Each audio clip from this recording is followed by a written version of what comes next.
Hola, ¿qué tal, queridos Feelinkers? ¿Cómo están? Bienvenidos a una aventura que estamos emprendiendo para ustedes. Y esa aventura consiste en visitar a los grandes genios de la salud mental, pero desde aquellos lugares donde nacieron, donde crecieron o donde han hecho historia. Hoy estamos en la hermosa ciudad de Oaxaca, un lugar donde la gastronomía, el arte y la historia se combinan en cada esquina. Y por supuesto, es uno de los lugares más hermosos de nuestro país. Así que prepárense para esta aventura que hemos hecho con mucho gusto para ti. Oaxaca es un vibrante estado del sur de México, famoso por su rica herencia cultural y diversidad, con una arquitectura colonial impresionante, calles empedradas y coloridos mercados. La ciudad de Oaxaca es un festín para los sentidos. Su gastronomía es reconocida mundialmente, destacándose por platillos como el mole, tlayudas, mezcal, que reflejan tradiciones ancestrales. Además, la región es un hervidero de arte, donde artesanos crean obras maestras en cerámica, textiles y pintura. La historia de Oaxaca, desde sus raíces zapotecas, mixtecas, hasta su influencia colonial, se entrelaza en cada rincón, ofreciendo una experiencia única y enriquecedora para quienes la visitan. Y bueno, Feelinkers, ya vamos rumbo al encuentro de este gran especialista que admiramos muchísimo y de verdad es un orgullo mexicano. Además, si nos permites compartirte algo, la verdad es que aquí entre nos en un chismecito, Oaxaca es de los lugares que más nos gusta para poder tomar esos días de descanso, poder desconectarte, porque en verdad es una ciudad mágica y nos complace muchísimo poder ver a este especialista y sobre todo poder conocer juntos un poquito más de Oaxaca también. Qué bonito verte aquí en mi casa. Al contrario. Esta es tu casa también, esta es mi tierra. Y hoy me da mucho gusto venir a estos lugares tan emblemáticos, a conocer a las grandes mentes y por supuesto, conocer a la persona detrás del genio. ¿Te parece? Gracias, Vamos para allá. ¿Qué tal, Feelinkers? ¿Cómo están? Bueno, pues lo prometido es deuda. En esta aventura, en este tour que estamos haciendo para toda la comunidad, en donde visitamos a las grandes mentes de la salud mental en lugares hermosos como el de Oaxaca, pues bueno, la verdad es que es una aventura que creemos que tenemos que hacer con ustedes porque ustedes como grandes genios nos visitan en los congresos, nos visitan en las conferencias, incluso van a todas las partes del mundo a compartir su conocimiento y creo que en esta ocasión los Feelinkers queremos hacer este tour y visitarlos ahora a ustedes. Y por supuesto, como ustedes saben, nos encontramos en la hermosa ciudad de Oaxaca, en un hotel espectacular que nos ha dado, la verdad es que el recibimiento más caluroso que uno se puede imaginar, que es el Hotel Azul.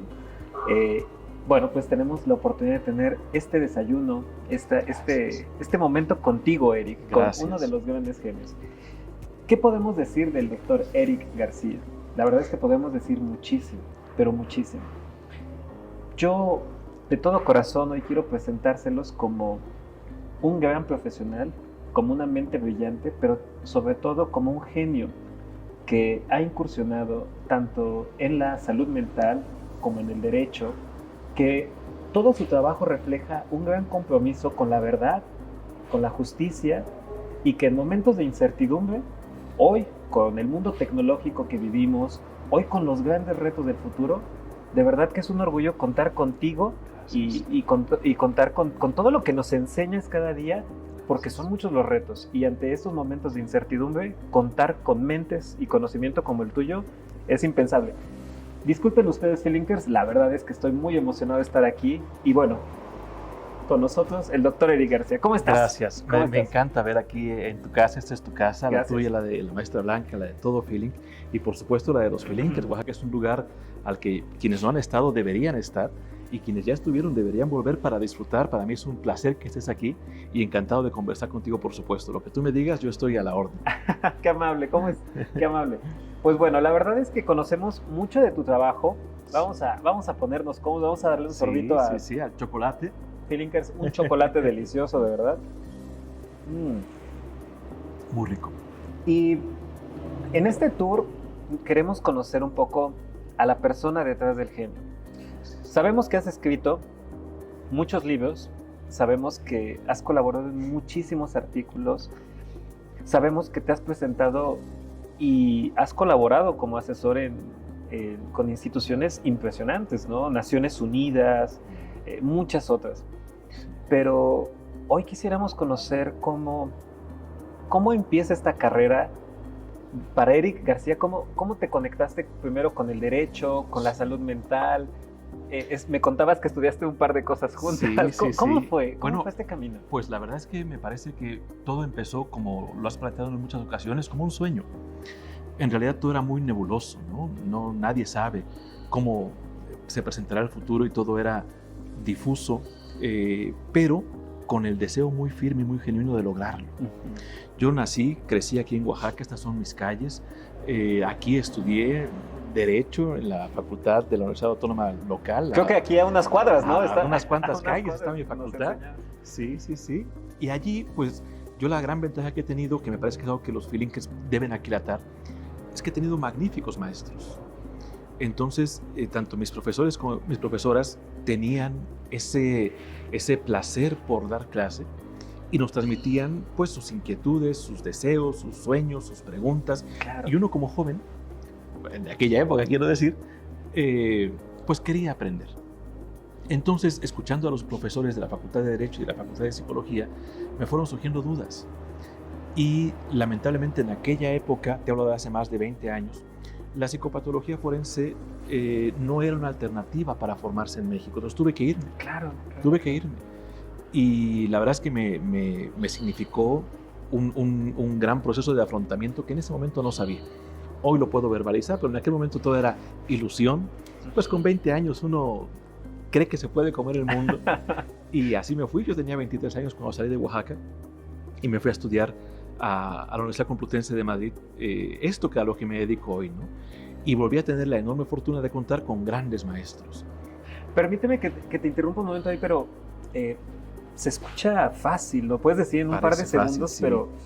pero salir, moverte a estudiar el posgrado en la Complutense, ¿te dio miedo? ¿Te dio dudas? ¿Te dio emoción? Emoción muchísima. Sí, claro. Muchísima emoción. Miedo no. Pues el que nada sabe, nada teme. Entonces me fui. No, me la llevo anotada. Me fui, yo tuve la fortuna, reitero, de contar con amigos. Claro. Un amigo que es español, pero que vive en Oaxaca, me recomendó con su hermano y esa fue una ayuda valiosísima. Yo iba, reitero, con una virginidad completa de que no sabía qué ocurría al otro lado del océano. Claro. Y me fui a despedir de una amiga mía, la hija de este querido amigo. Y me dice, ¿cuándo te vas? Le digo, mañana. ¿Y dónde vas a vivir? Le digo, no sé, pues llegando buscaré. Se rió de mí y me dijo, oye, Madrid no es Oaxaca, ¿eh? y me dice, vio su reloj, me acuerdo, dijo, todavía es buena hora. Le habló a su hermano, a Carlos Tejero, y él me recibió en Madrid en su casa y fue una ayuda maravillosa. Claro. Entonces tuve la suerte de que amigos que en Oaxaca, pues procuré durante muchos años, me apoyaron en un momento de incertidumbre. Y llegar a la casa de este amigo de Carlos significó muchísimo para mí, porque él me enseñó su ciudad. Claro. Entonces, cuando tú vienes a mi casa, como hicieron conmigo, a mí me gusta que la gente se sienta cómoda aquí. Y tú lo has dicho muy bien, el futuro está lleno de incertidumbres, pero nuestros sueños nos van acompañando. Claro. Y hay una cosa fundamental, dice el rector de la Universidad de Castilla-La Mancha, le escuché decirlo muchas veces, hay que tener cuidado con el miedo, porque le encanta comerse los sueños. Entonces no temamos, pero sí emocionémonos, ¿no? Para todos los feelinkers han de saber que el doctor Eric García es un excelente anfitrión. Nos llevó a comer, a desayunar. Ya tenemos 2 kilos de más.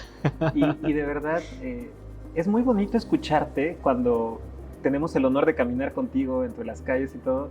¿Cómo nos vas contando la historia de este lugar no era así, empezó siendo así? Sí.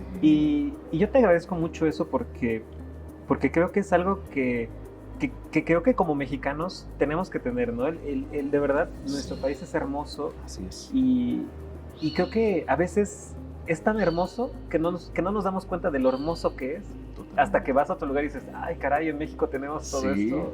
Sí. Y siempre es hermoso escucharte hablar de Oaxaca. Aquí el Dios nunca muere. Aquí No. Oaxaca es un lugar hermosísimo. Yo he tenido la suerte muy grande. La verdad es que la universidad me ha dado todo a mí. Y he logrado ver ciudades y universidades hermosas. Claro. Pues de las que hemos llamado primer mundo, ¿no? La Facultad de Derecho de Zúrich, el Max Planck en Friburgo de Alemania, etc. Y sin embargo yo siempre quiero volver aquí. Yo quiero vivir aquí en Oaxaca. Sí. Oaxaca es mi centro.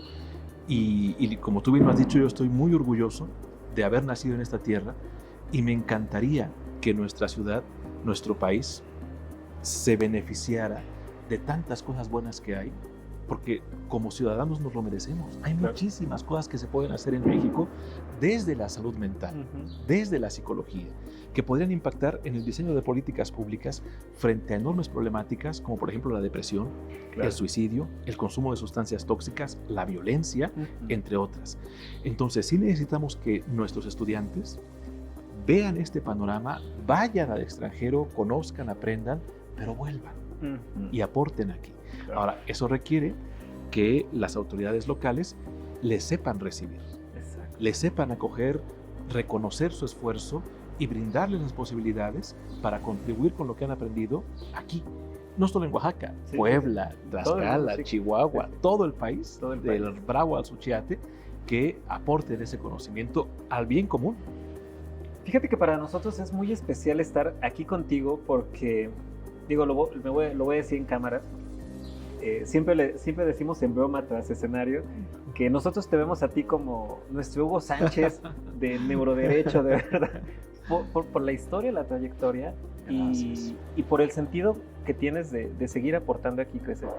Oaxaca, como tú, hay muchos otros genios que Oaxaca ha exportado al mundo y yo quiero que hablemos, si nos sigas contando acerca de este camino, llegas a la Complutense. Bueno, yo en realidad no podía ser un genio, pero sí me he apoyado, como decía Newton, si he podido ver más lejos es porque he estado a hombros de gigantes. Claro. Y eso sí que lo he tenido la fortuna de estar a hombros de gigantes, ¿no?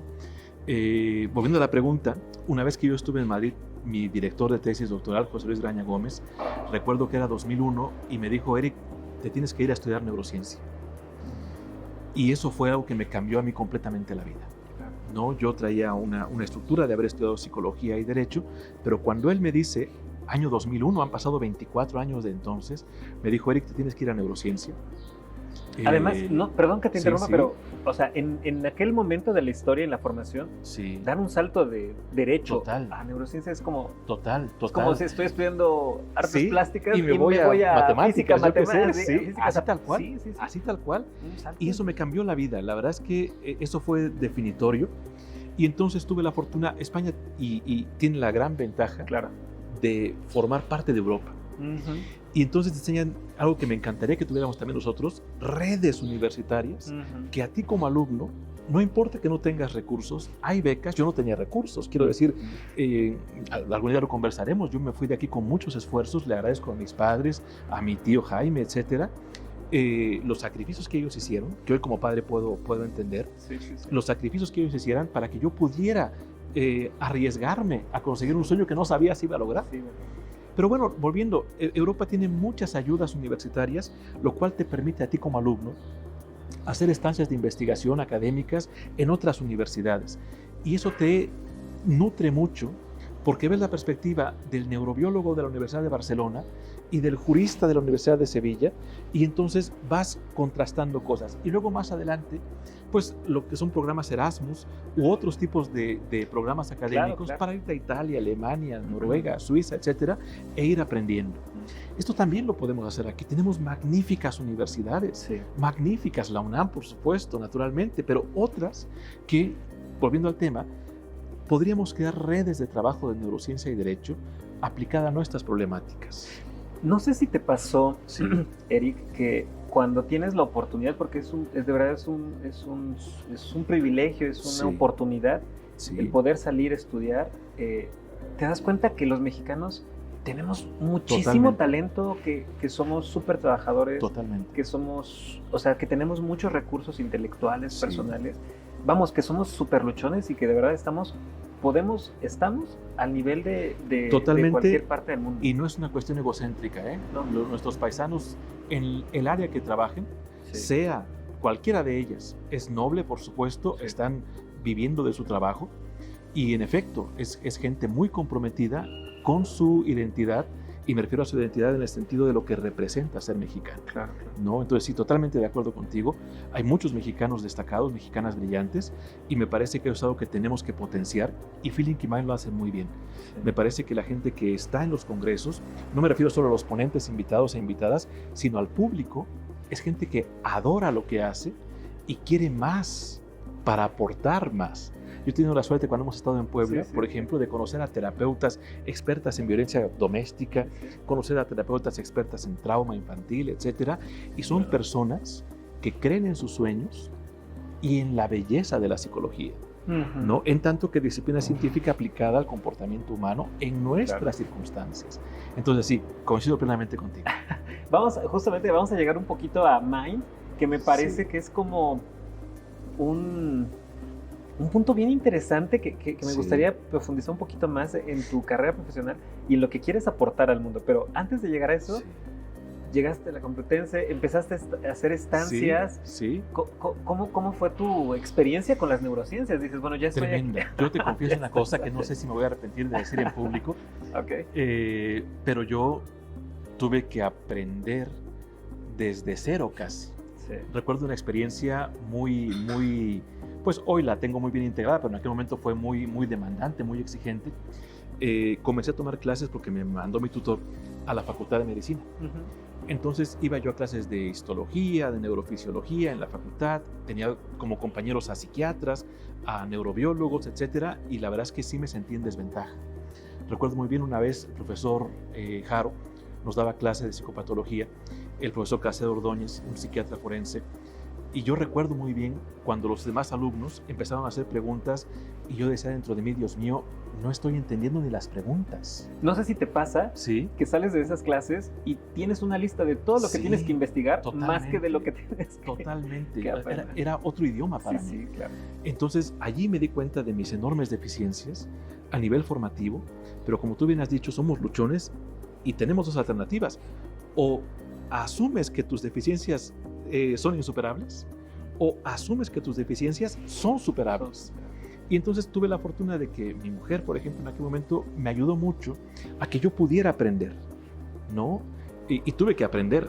Sí. Uno cree que ya sabe cuando acaba la carrera. Sí, sí, Y suele la verdad pasar es que eso, no. ¿no? Uno empieza a aprender cuando acaba la carrera. Sorprendentemente, sí. Y entonces tuve esa fortuna de que los médicos, los psiquiatras, los neurobiólogos, tuve a grandes profesores, eminencias como Juan José López Ibor Ariño, por ejemplo, que fue quien fue responsable entonces de muchas cosas del DSM-4R en español, Claro. y nos daba él cuestiones específicas de esquizofrenia. Lo que quiero decir pues es que me tuve que ver obligado a reaprender la psicología desde un punto de vista neurobiológico, pero con una cosa importantísima. Hay quien cree que la neurobiología es reduccionista. Esto es falso. Los profesores que teníamos y las profesoras hacían mucho énfasis en la importancia del ambiente, del contexto, de las Claro. emociones, de lo cultural. Entonces, regresando, pues implicó una gran frustración reconocer que yo en realidad no sabía lo que estaba aprendiendo o comenzando a aprender, pero tenía muchas ganas de aprender. Ok. Te puedo decir con total sinceridad que hoy, que han pasado más de 20 años desde aquella época, sigo queriendo aprender. Y esto no es humildad, es completamente franco. Que me parece un poco como la paradoja del conocimiento, ¿no? Entre más vas aprendiendo, más te das dudas, cuenta, más sí. preguntas te haces, y Sí, entonces te queda como esta sensación de Totalmente. que hace falta aprender un poco más. ¿no? totalmente, totalmente. O sea, esto que dicen, que es una frase muy conocida, conocemos una gota, ignoramos el océano, Uf, es verdad. es cierto. En materia de neurociencia es totalmente cierta, hay muchísimas cosas que desconocemos, lo cual es maravilloso. A mí me encantaría que en Oaxaca, por ejemplo, tuviéramos una licenciatura en neurociencia como la que tiene la UNAM, pero local, para las próximas generaciones. Tú decías, ¿qué Claro. quieres aportar? Yo pienso en mis hijos. tratar de aportar mi pequeño granito de arena para que nuestros hijos vivan mejor de lo que hemos vivido nosotros, en paz, por ejemplo. Sí, en paz y con seguridad. Exactamente. Y con seguridad. Exactamente. Te escucho hablar, me recuerdas mucho a este discurso de Steve Jobs, en donde él habla acerca de cómo los puntos se unen hacia atrás, ¿no? Y a lo mejor quien por ahí ha visto un poco su biografía o lo que hizo, él iba aprendiendo cosas que aparentemente eran diferentes. Todo, caligrafía, aprendía un poco de computación, aprendía un poco de cine. Y de momento integra todo esto y me parece muy similar a lo que tú me estás planteando. Sí. Por esta trayectoria y llegas al neuroderecho. Sí. O sea, se combinan. ¿Cómo lo combinaste? Bueno, cuando te oigo hablar de esta historia de Steve Jobs, yo pensé en Carl Gustav Jung y en Jorge Luis Borges. Pienso en dos cosas. La teoría de la sincronicidad, ¿no? Y esta frase maravillosa de Borges que dice: todo encuentro casual era una cita. Wow, ¿no? Maravilloso. Ese hay que anotarlo para nuestro libro en mi vida, queridos colegas. No, hombre, es algo... me la llevo. Me la llevo. Todo encuentro casual era una cita. Wow. ¿No? Cortázar también tiene algo parecido cuando habla de la maga en París, etcétera. Pero volviendo a la pregunta o a esta intervención. Sí. En efecto, los puntos se fueron casi de manera mágica, azarosa, integrándose de una manera natural, ¿no? Yo no lo forcé. De alguna forma, la suerte, la buena fortuna, la vida me fue llevando como en un río, ¿no? Donde yo iba incorporando cosas. Neurociencia, derecho, estuve en un grupo de investigación en Baleares, en Mallorca, en una universidad con Camilo José Cela Conde, que es hijo del premio Nobel Camilo José Cela, un equipo de investigación brillantísimo que se llama EVOCOG, Evolución y Cognición Humana, y ahí aprendí, por ejemplo, de una danesa, que es Julia Christensen, un británico, etc., mucha gente, un holandés, Joyce Kobling, etc., diferentes perspectivas, pero para un mismo fin, y ese fin es la justicia, ¿no? Se trata de que todos vivamos bien, se trata de repartir. Nuestro país es, tú dijiste al principio y estoy completamente de acuerdo contigo, es maravilloso. ¿Cuál es el problema? O uno de sus problemas, que está muy mal repartida la maravilla. Sí. Pero es maravilloso. Es maravilloso. Entonces, coincido contigo nuevamente, estos puntos se han ido entretejiendo de tal suerte que lo neurobiológico, pero también lo social y jurídico y lo psicopatológico forense, hoy conforman una amalgama muy bien estructurada de conceptos aplicados a la realidad social. Ahora, para que lo dimensionemos un poquito, digo, y yo quiero pedirte tu total franqueza en este punto. Con gusto. Para que lo dimensionemos todos. En el mundo, ¿cuántos especialistas? Muy pocos. Puede haber en neuroderecho. Muy pocos, ¿20? en realidad. ¿10? Muy poquitos. Es un ¿Qué concepto muy joven. ¿Qué se siente ser uno de ellos? Bueno, eso me halaga muchísimo. No, por eso me te halaga dije, muchísimo. Con toda sinceridad, te encuentras dentro de este grupo. Ha sido una casualidad. Me parece a mí. El primer artículo que yo escribí sobre neurociencia y derecho, ya de manera específica, fue en 2007. En 2003 ya había hecho un primer abordaje hace más de 20 años. Vamos a cumplir 20 años, hay que festejar sí, de verdad. la publicación de este artículo, verdad. Claro. Pero son realmente muy pocas las personas que me voy a incluir, aunque no debería hacerlo. Es porque saben que es muy modesto, de verdad. Es muy modesto con su trabajo. Gracias. Pero me sonroja. Sí, pero sí, quería resaltar ese punto. Gracias. De que en el mundo son muy pocos. Son muy pocas personas, la verdad es que sí. ¿Qué se siente ser parte de ese grupo? Una gran responsabilidad, si pudiera ser muy, muy sincero, una gran responsabilidad, porque nosotros alcanzamos a ver hasta cierto punto, pero somos conscientes de que hay mucha gente detrás, alumnos nuestros, que confían en lo que estamos planteando nosotros, con lo cual no podemos equivocarnos. En las pláticas que hemos tenido entre los congresos, a veces en las llamadas que podemos tener, yo noto justo esa preocupación justamente y ese compromiso, porque creo que tú vislumbras junto con otros especialistas lo que viene. Más allá de decir, oye, qué padre, pues sí está padre que somos pioneros en este punto y todo, pero yo sí te veo con ese compromiso. ¿Cómo vives tú ese compromiso? ¿Cómo lo sientes? A veces puede ser agobiante, por ejemplo, el saber que pues lo que publiques, lo que hagas, pues tiene un impacto, ¿no? Totalmente. Dimensional el impacto que... Totalmente. Ya otra frase bonita que a mí me gusta mucho es que las personas somos dueñas de nuestras palabras, pero esclavos de nuestra... Al revés, dueños de nuestro silencio, pero esclavos de nuestras palabras. Sí. Entonces tenemos que ser, yo intento ser muy cuidadoso en las cosas que escribo, porque pretendo que envejezcan bien. De aquí a 20 años, de aquí a 30 años, y cuando yo ya no exista, las cosas que escribí se contrastarán con la realidad. Es decir, nosotros estamos planteando, por ejemplo, con Roberto Andorno, con José Manuel Muñoz, etcétera, con Demetrio Crespo, con varios autores, con Mercurio, el tema vinculado a la ética de las neurotecnologías y los neuroderechos. No, esto no existe. Pero vislumbramos qué va a ocurrir con las neurotecnologías y la inteligencia artificial y decimos, bueno, si esto va a ocurrir, ¿qué deberíamos hacer para prevenir? Claro. Ahora, podemos equivocarnos, Sí. pero la idea es que no nos equivoquemos, sino que dentro de 20 o 30 años, esto que estamos planteando hoy cobre sentido.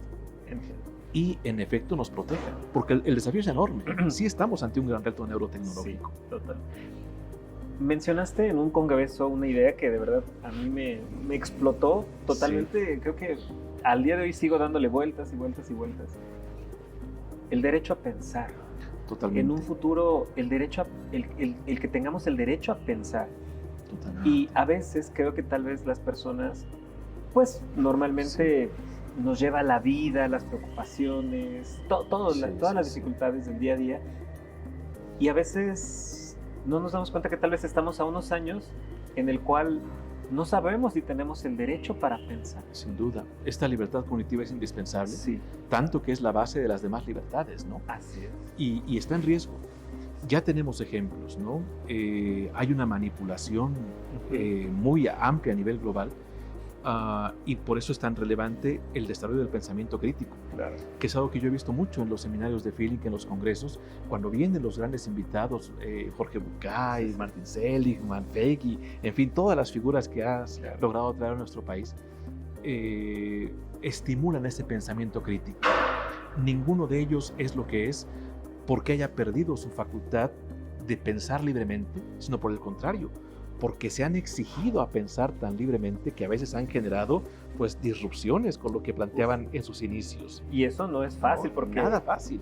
A veces no nos gusta que nos rompan ciertos esquemas, ¿no? Así cuando eres disruptivo. Así es. Y ellos lo han logrado precisamente por esta libertad, ¿no? Aplicada, yo estoy convencido de ello, al bien común. Al bien común. Entonces, sí es un gran desafío, es una enorme responsabilidad y pues por eso estamos aquí. No, y de verdad te agradecemos mucho esta charla porque de verdad conocemos tus libros, conocemos tu trabajo y a veces cuando leemos algo, por ejemplo, yo me quedo pensando, ¿qué piensa? ¿Qué hay en la mente de Eric García cuando escribe todo esto? Pero quisiera plantearlo de la siguiente forma. Eres un pionero, tienes una trayectoria admirable, compartes con el mundo, eres un gran ser humano, de verdad eres un gran ser humano. Es muy divertido siempre venir contigo, es muy, muy agradable. Y yo quisiera preguntarte, ¿cuáles son los sueños que en este momento habitan en la mente de Eric García, de un genio que atiende? No, bueno, ya no voy a decir genio, no, es un genio, siempre nosotros sabemos que es un genio. Es que es mi amigo, yo le quiero mucho, sin duda. Pero, ¿qué sueños habitan en tu mente, en tu corazón? Qué pregunta tan sensible, tan difícil de responder. Habitan mis hijos. Mi sueño es que mis hijos vivan en un lugar mucho más seguro, más pacífico, más equitativo del que vivimos nosotros. Sí. Mi sueño es que nosotros como generación seamos todavía capaces de mejorar un poquito el lugar como lo encontramos. Claro. Estoy convencido del valor de la educación. Creo que es algo que también está en riesgo. Sí. Creo que se está perdiendo mucho el sentido del sacrificio, de postergar los beneficios que implica el esfuerzo y de preferir la inmediatez, que no dura, que es efímera. Entonces sueño con que la universidad siga siendo uno de nuestros grandes faros orientadores a nivel social y sueño con que mis hijos vivan en un lugar tranquilo y seguro, equitativo.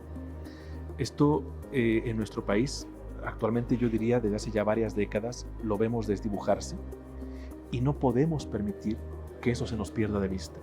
Hay otra frase que dice, Los sueños deben ser lo bastante grandes para que no los perdamos de vista mientras los perseguimos. Y es así en efecto. O sea, yo sé, la gente nos puede decir qué utópico, un mundo en paz, qué utópico, un México menos desigual. Sí, pero tenemos que intentar que lo sea, aunque no lo logremos. Esto ya lo dijo Birri y después Galeano se le atribuyó la frase tan bonita que es de la utopía. ¿Para qué sirve la utopía? Y dijo Birri, la utopía está en el horizonte, ¿no? La idea es esa, que vayamos avanzando, aunque no lleguemos, pero que nos movamos. Que lo importante sea el camino, totalmente, más que el fin, y que creo totalmente. Que sí, tal vez hacernos conscientes que este es el momento, ya no mañana, ya no vamos a pensar en el futuro. No. Este es el momento en el que todos tenemos que empezar a hacer algo. Así es. Y replantearnos justamente una vida académica más que por lo que voy a ganar, que sí es importante, por supuesto que es importante como este Ikigai, ¿no? Pero que vaya acorde con un sentido y con un propósito. Totalmente, totalmente.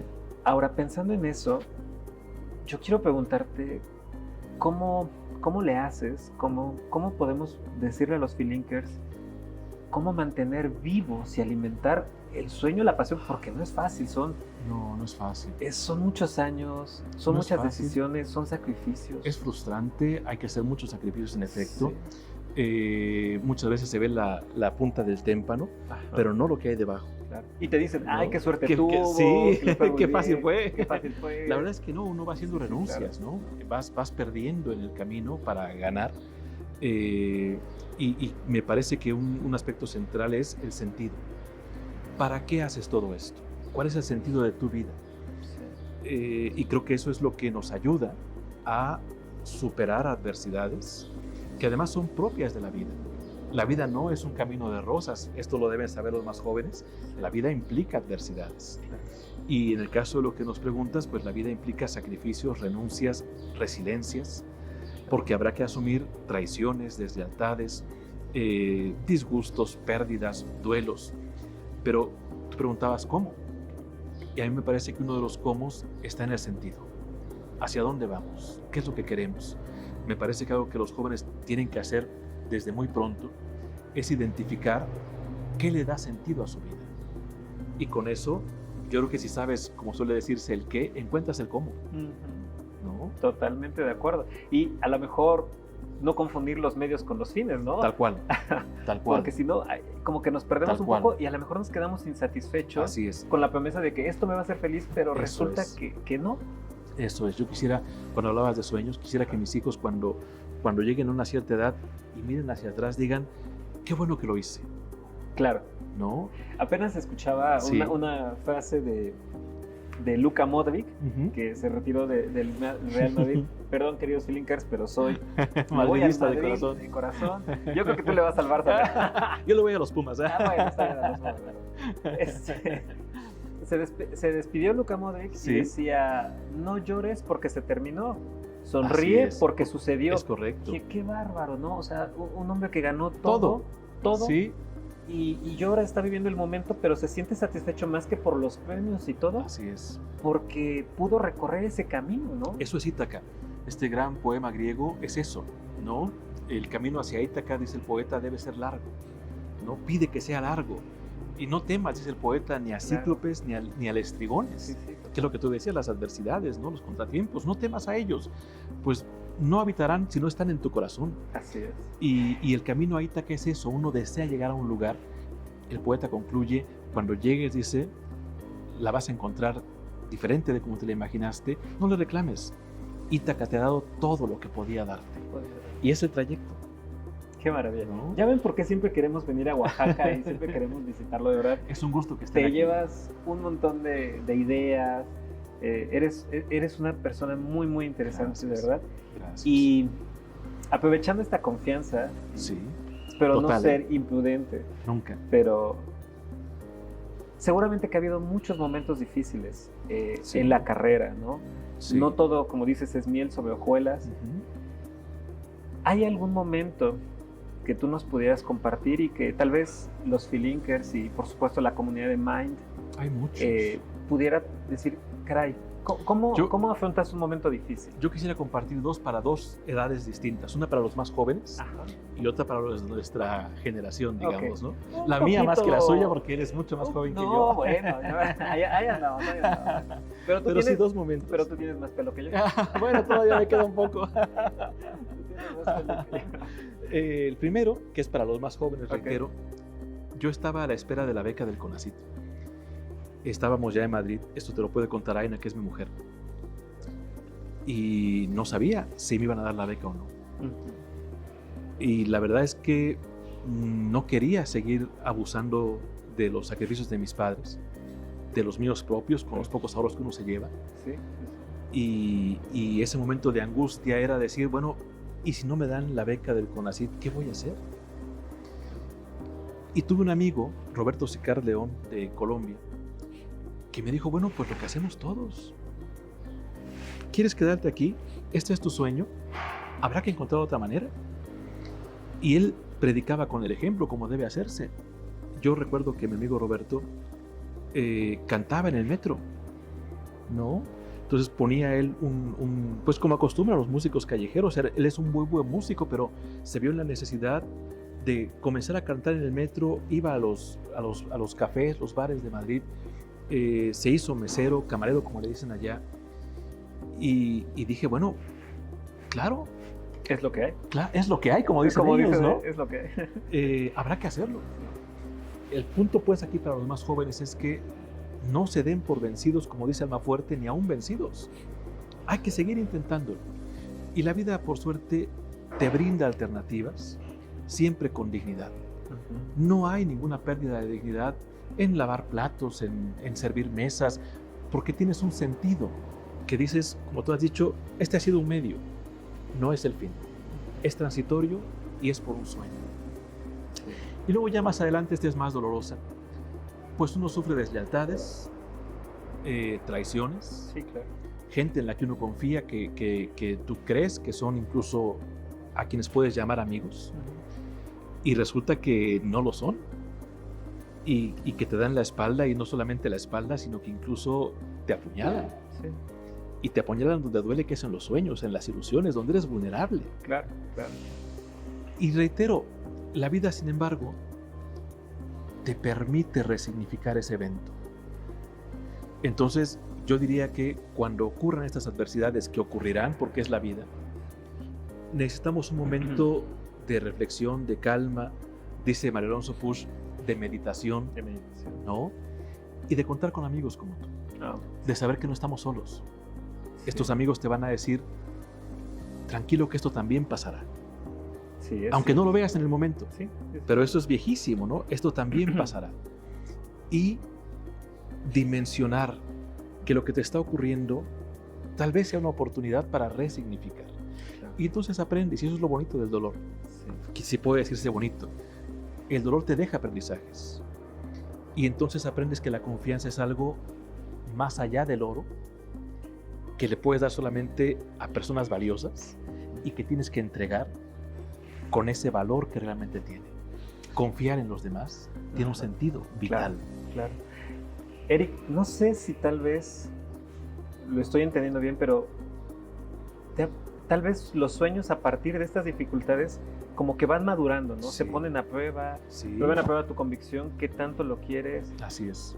y esta madurez también te cambia. Y creo que, como mencionas, al final, aunque parezca que no, porque a veces puede que haya una realidad alrededor de nosotros que nos diga, no, hazlo más fácil por acá, aunque pases a traerte a alguien, pero Así es. aunque el camino es más largo, sí se puede, y no sé si tal Sí se vez puede. sea un momento de impulsar este mensaje, sí se pueden se hacer puede. las cosas de la Bien. manera correcta, ¿no? Así es, sí se puede. Aunque es más difícil. Es más difícil, claro. No, hay caminos fáciles. Sí, claro. Y en nuestro país hay muchos caminos fáciles. ¿no? Y en el camino maduran tus sueños. Aparentemente. Y en Claro. el camino maduran tus sueños. Claro. Te duele porque el crecimiento, incluso físico, Sí. pues puede implicar dolor. Pero como suele decirse también en la psicoterapia, el dolor es parte del proceso. Sí. Ahora, el punto es que no nos quedamos en el dolor, sino que aprendemos de él y luego sabemos que puede ser un aliado. Es decir, tal vez el dolor sea necesario para crecer, Ujú. ¿no? El punto es no quedarse en el dolor, sino aprender de él. A mí me dolió mucho en su momento esto que te estoy comentando, ocurrió en 2017, casi hace 10 años ya también. Qué interesante. Fíjate, ¿Sí? 2007 publicaste. Sí, y 2017 ocurre esta. Y ahorita viene, no, bueno, ya. Viene el 27 Ahorita que está preparado. ahorita vamos a sacar la carta astral de una vez. No es cierto, mi linker, ¿no? Todavía no. Pero sí fue doloroso. No incursionamos todavía en esas barras. Fue doloroso, pero lo superamos y aprendimos. Claro. Y reitero, la confianza me parece a mí que es algo sustancial en la vida de cualquier ser humano, que hay que cuidar y que hay que hacer valer, ¿no? Decía una amiga a la que quiero mucho, tal vez me he enseñado a ser desconfiada. Pues sí, porque las circunstancias a veces nos obligan a ello, y sin embargo, la vida nos demuestra que hay personas como ustedes en las que se puede confiar, ¿no? Yo estoy deseoso, por ejemplo, de que mis hijos pudieran decir, confío en él. Sí. Yo sé que si me caigo, allí va a estar. Hoy la confianza es algo muy difícil de tener. Totalmente. Es muy difícil de tener. Totalmente. Y hablando de esto y del camino que has recorrido, yo te he observado, te he observado en tu trabajo, un poquito. Eres alguien que inspira mucha seguridad, mucha certeza. Eres como un pilar muy fuerte, muy claro, al que las personas nos acercamos con mucha seguridad. Pero detrás de este pilar, alrededor de este pilar, no detrás, alrededor de este pilar, hay muchas personas a tu alrededor, tu familia, tus seres queridos. Así es. ¿Cómo combinas todo el proyecto, las responsabilidades profesionales, los sueños, con tus seres queridos? Porque muchos especialistas que nos ven en Feeling, pues sabemos que terminan trabajar a las 11, 12 de la noche, que a veces los fines de semana son complicados, que justamente este sacrificio, ¿cómo lo combinas? Creo, y esto no lo sé por completo, pero creo que porque el sentido son ellos, ¿no? Uh-huh. Yo te puedo contar historias muy desgarradoras de víctimas que he atendido, que he evaluado, que he entrevistado, de agresores. Y te puedo decir que, por ejemplo, eso requiere estar dispuesto a etapas abrasivas de tu humanidad al confrontarte, sin que él lo sepa o ella lo sepa, con el agresor, con la víctima. Pero luego llegas a casa y ves la nobleza de un niño de 4 años que es totalmente inocente. Sí. Y te preguntas, ¿cómo es que, porque este agresor también fue niño en alguna ocasión, cómo es que este niño que era inocente se convirtió en este agresor tan terrible? Sí. Entonces, ¿cómo lo combinas? Pues en mi caso, por el tema al que yo me dedico, deseando que esa nobleza, que esa inocencia se conserve en el tiempo y pueda aportar a otros. Entonces me parece que allí ya el trabajo no es trabajo. Es decir, yo no siento una obligación que me pese. Tengo que escribir un artículo, tengo que publicar un libro, tengo que ir a un congreso. Al contrario, quiero escribir esto. Quiero ver cómo identifico este problema, cómo se podría resolver. Por ejemplo, concretamente, tú decías una colaboración que acabo de tener con Naciones Unidas para el Desarrollo, el PNUD, en Argentina, en el Poder Judicial. Capacitamos a jueces, magistrados, peritos en justicia restaurativa para adolescentes desde la perspectiva de la neurociencia.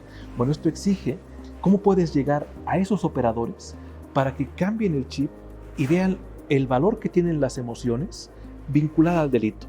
Ellos son abogados. Sí. Esto no lo enseñan en la Facultad de Derecho. Sí. Entonces, no es que yo diga, ahora tengo que convencer a abogados de la importancia de las emociones. No, es, oye, qué bueno que tengo la oportunidad de tratar de presentar esa información para que si ellos ven que es valioso para su práctica, lo apliquen a los jóvenes infractores. Entonces, creo que ahí está uno de los secretos en el sentido.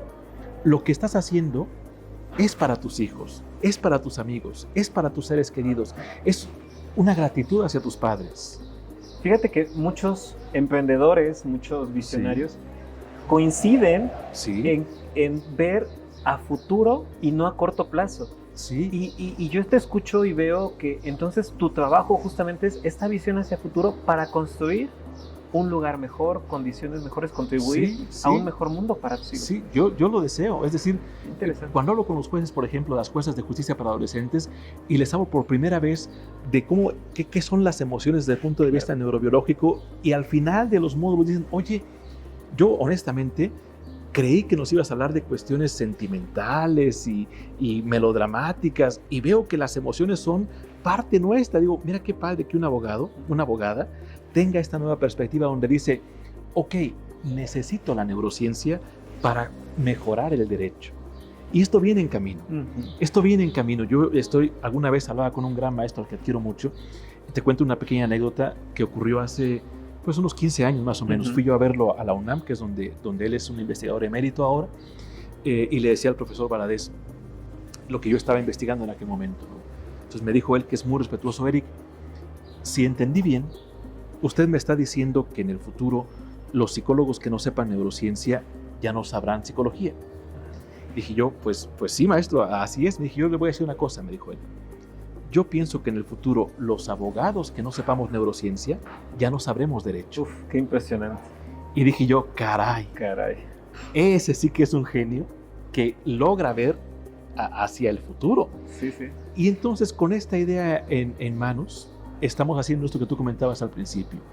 Necesitamos formar a los nuevos juristas para los nuevos problemas. Coincido. Vienen cosas súper inquietantes. Inteligencia artificial aplicada al sistema de justicia, Bueno. Neurotecnologías aplicadas a atención a víctimas, a prevención del delito, a reincidencia penitenciaria. Los juristas tienen que estar preparados con nuevos conocimientos reales. Esto no es fantasioso, no es ciencia ficción, no es Black Mirror, es algo que está a la vuelta de la esquina. Yo diría, sumaría multiplicado a la X potencia por la velocidad en la que está avanzando. Totalmente. O sea, son todos estos temas más la velocidad a la que se están avanzando. Es correcto. Por ejemplo, en el Congreso, en la Auditoría Nacional que llevamos a cabo hace unos días, lo presentaba y en las diapositivas le decía a los asistentes, miren la fecha, 7 de mayo de 2025, 3 de junio de 2025, es decir, ayer. El Congreso fue 14 y 15. Sí. Entonces, lo que estamos llevando es lo que está pasando ahora y es impresionante cómo, muy bien lo has dicho, de hoy para ayer, el gran salto que se está dando cualitativo en estos temas. No, fantástico.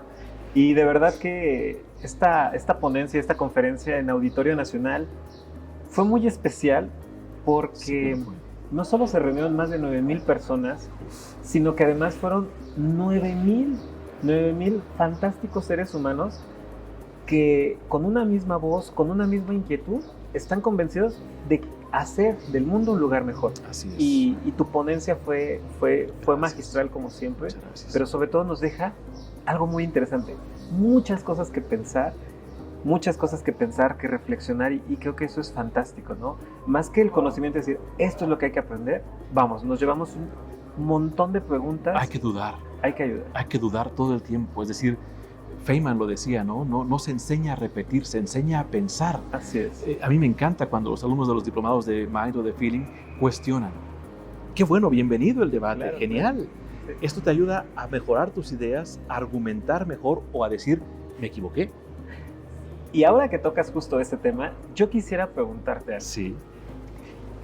Trayectoria, sueños, emprendimiento, o sea, ser pionero en el área de las neurociencias, un claro sentido social que tienes. Sí. ¿Cómo se combinan todas estas partes Sí. y aparece Mind? O sea, ¿cómo surge en bueno. tu mente? ¿Cómo lo visualizaste este sueño de Mind?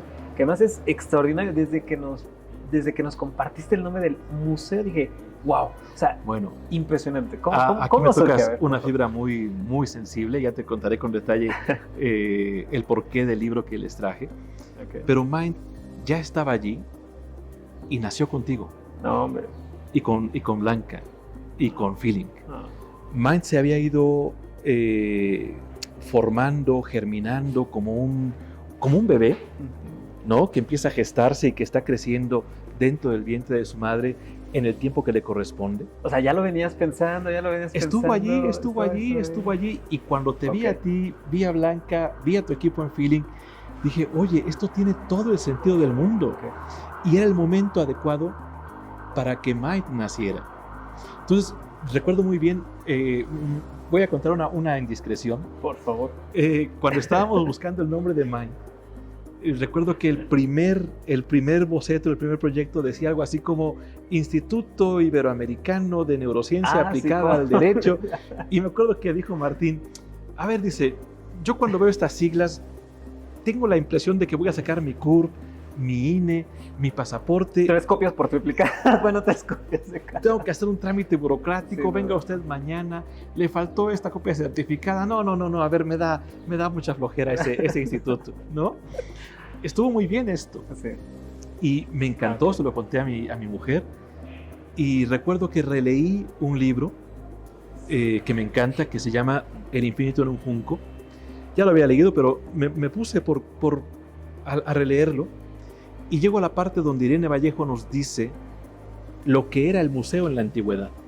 Y nos habla de Alejandría, y nos habla de Ptolomeo, y nos habla de Alejandro Magno, y nos dice el museo en la antigüedad era la casa de las musas. Claro. Era el lugar donde quería convocarse a todos los sabios, poetas y científicos de la época para que trabajaran creando ideas que beneficiaran a la comunidad. Y dije yo, Museo Iberoamericano de Neurociencia y Derecho, MIND. No, ese Lo mandé a Shadrupal con una foto de donde estaba yo sentado en ese instante, sí. la carátula del libro, y les dije, ¿qué les parece esta propuesta? Y me acuerdo Sí. que lanzaste esta película de Wayne's World, Ah, sí. un GIF, ¿no? Me encantó la sensación, la conservo. Sí.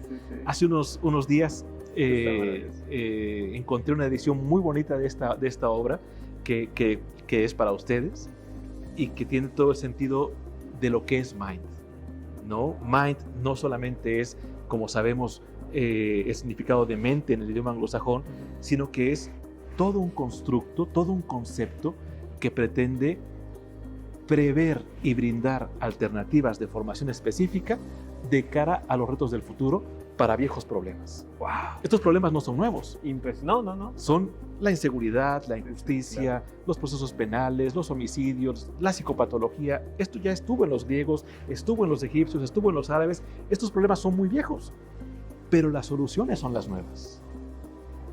Qué maravilla, y digo, no se los digo yo, ustedes lo acaban de ver. ¿Cómo integras todo? O sea, integras tu experiencia profesional, integras tu conciencia acerca de los retos que tenemos, y construyes un museo, tal cual, un museo que va a habitar, que es un hogar de estas grandes Así mentes es. que ya están colaborando Así es. en los diplomados que Mind está ofreciendo, y de verdad son mentes extraordinarias, están albergando y están Sí, planteando sí, sí. retos a futuro. Tal cual. Es impresionante Tal cual. cómo El lo objetivo es planteas. ese, querido Martín. En el museo, en efecto, hemos querido convocar el doctor Antonio Puente, quien fue presidente de la APA en Sí, sí, 2017, Claro, precisamente. Me decía, Eric, yo sé que estoy un poco viejito y mayor, pero no me pongas en un museo. Después le expliqué a qué nos referíamos. Dijo, me encanta la idea. ¿Verdad que sí? Me encanta la idea del museo. Entonces, personas como él, Antonio Puente, el gran neuropsicólogo, Sí. que nos ha aportado muchísimo a Hispanoamérica, Roberto Andorno, el argentino afincado en Suiza, pionero de los neuroderechos, junto con Marcelo Yenca, Ezequiel Mercurio de la Universidad de Buenos Aires, Argentina, en fin, las mentes que están creando estos conceptos están en Mind. Y pensando justamente en esto, ¿cómo integraste Sí. a tantas personas, genios en esta área? ¿Cómo los integras? ¿Cuál es la visión de todo este equipo? Porque eres tú y todo un equipo de grandes expertos hacia 2026. Porque 2025 Sí. ¿Ya? ¿Se acabó? Ya se acabó. Sí, ya estamos a nada. pensando en 2025. Creo que ahí la respuesta es mucho más fácil, y es que Ok. son mis amigos, ¿no? Entonces, no somos amigos de hace 6 meses, nos No, conocemos no. hace muchos años. Claro. Cuando podemos reunirnos en alguna de sus universidades, siempre decimos, ¿no? ¿Te acuerdas cuando empezamos a escribir esto y nadie nos hacía caso? Sí. Alguna vez hablaba con Eduardo Demetrio, el profesor de Derecho Penal allí Sí. en la Universidad de Castilla-La Mancha, y decíamos, ¿te acuerdas, Eduardo, en 2011, cuando presentamos tal artículo y la gente del derecho nos vio como diciendo, ¿qué está diciendo este autor? Claro. ¿Qué locura está planteando? Le digo, ¿y hoy? ¿Qué tal? Una década después, todo eso que dijimos en ese momento empieza a tener sentido. Sí, se está retomando y todo. Se va a retomar. Entonces, con todos ellos, lo Claro. que me une a ellos es una genuina amistad de muchos años. Sí. Gisela Jurado en Panamá, Ezequiel Mercurio en Argentina, Kai Gersevich en Córdoba, Mele Carpinela, que es una experta en neurociencia, fisiología, neuroimagen, Claro, entiendo. Ana Ruth Díaz Victoria en la Ciudad de Neurología, en fin, todas estas mentes. Además, y esto me parece súper importante, son personas genuinamente comprometidas con el sentido social de sus conocimientos. Yo los he escuchado en las formaciones, porque no me las pierdo las clases. Como tú dices, los psicólogos tenemos que ir aprendiendo de muchas cosas. Sí. Yo veo en ustedes sueños compartidos. Sí, lo son. Sueños compartidos. Sí, lo son. Y quisiera preguntarte, las personas que, por ejemplo, se están acercando a Mind, que toman una formación con Mind, Sí. que aprenden de estas grandes mentes, ¿cuáles son los sueños que ustedes en conjunto esperan para ellos?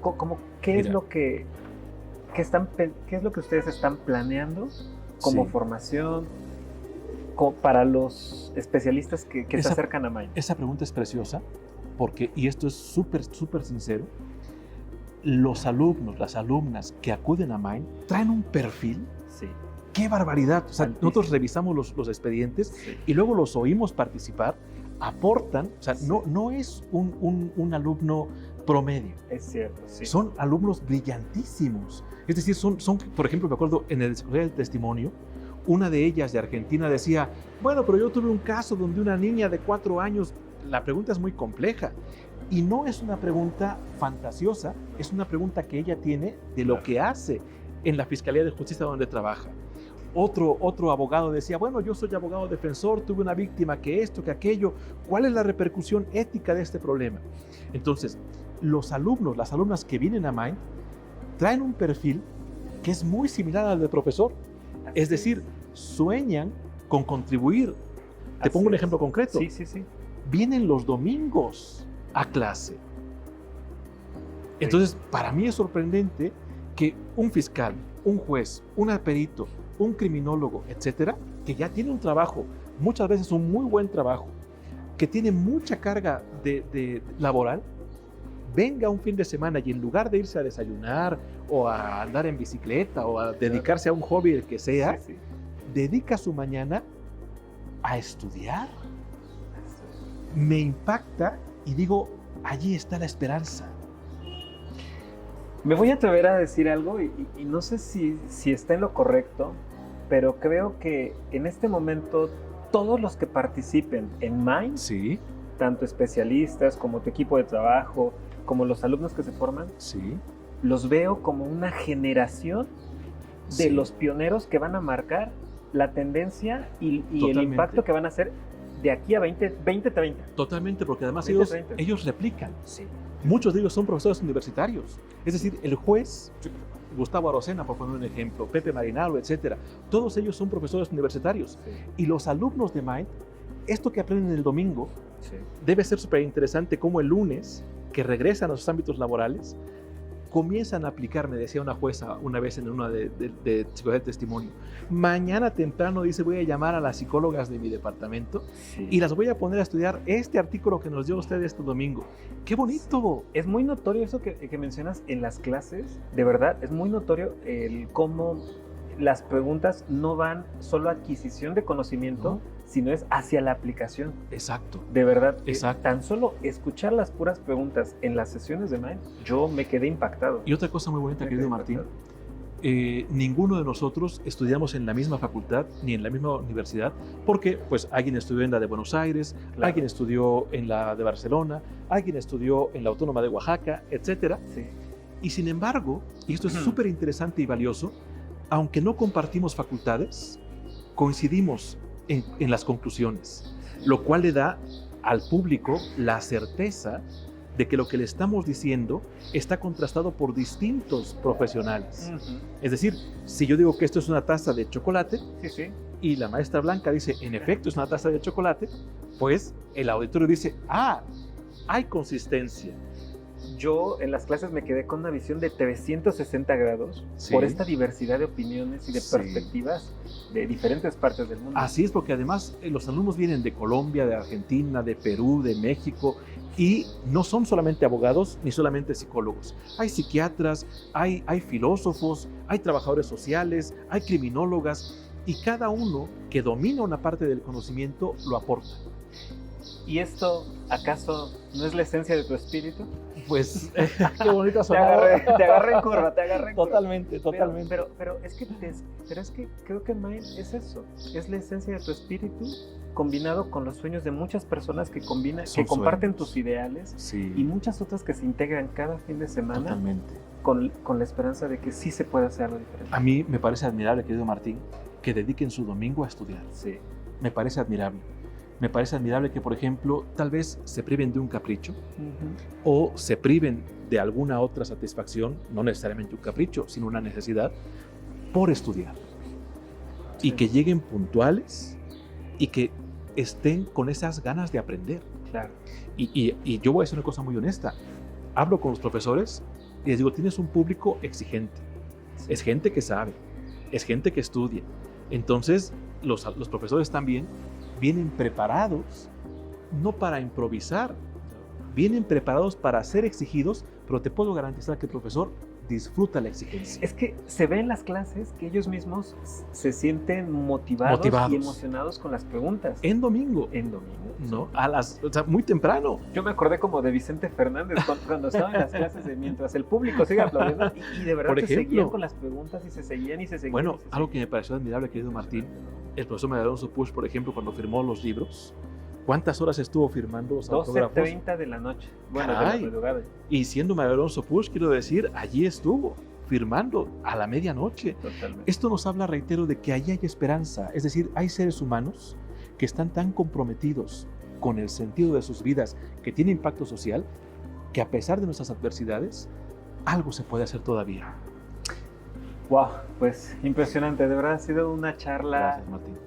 Ha sido una charla que creo que, aunque hemos tenido oportunidad de tenerlas entre congresos, entre visitas, yo creo que era una charla que valía la pena mucho compartir con la comunidad de Mind, con la comunidad de Feeling. Y te agradezco mucho porque pocas veces los especialistas a veces pueden abrirnos su corazón, su sueño, su mente así, para conocer a la persona detrás del genio. Y dijiste algo hace un momento, esperanza.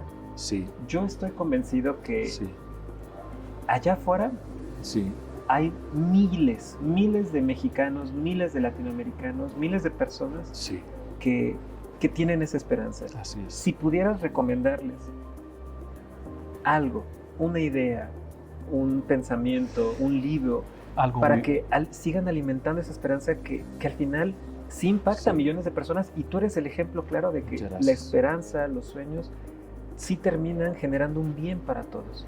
Yo diría, hablando de un hobby, de una afición, yo diría la poesía, yo diría los clásicos, yo diría los mitos griegos. Hay un montón de respuestas allí.